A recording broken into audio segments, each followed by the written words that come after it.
साविजय, लेख आणि जावायला समजून घेण्यात गफलत झाली का हो माझी?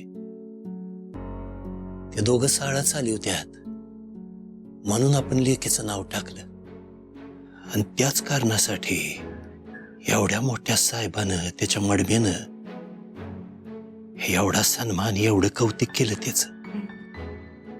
साळा चाली होत्यात म्हणजे लई मोठं काम करत्याचं. आहे की ही साडी चोळी बांगडी हे समद कुठे ठेवून कुठे नको असं झालंय बघा. हाऊ पण आता हे समद पाठवायचं कसं? महात्माला पाठवायचं का हे समद घेऊन पुण्याला? महात्मा नका,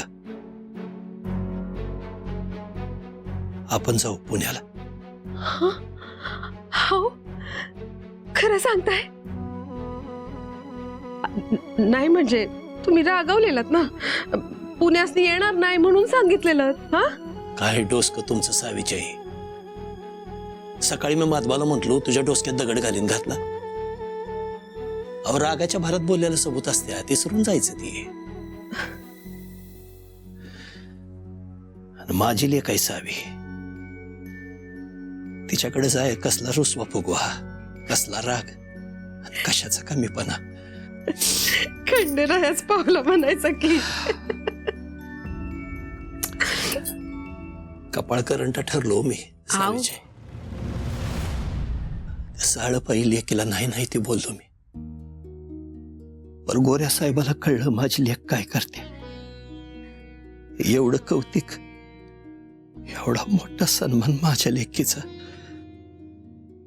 इतकी वर्ष खानदानी पाटीलकी आहे आपली, कुणाला नाही मिळाला बरं का एवढा सन्मान. हे असं कौतिक हे माझ्या सावीनं करून दावले.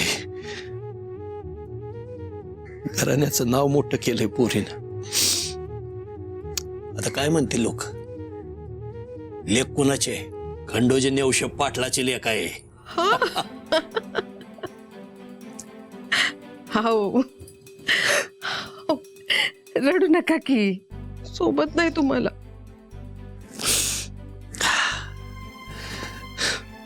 पान फेडलो पोरीन. चला पाटलीन बाई, तयारी करा. सकाळच्याला निघायचं पुण्याला आपण, सावला भेटायचं.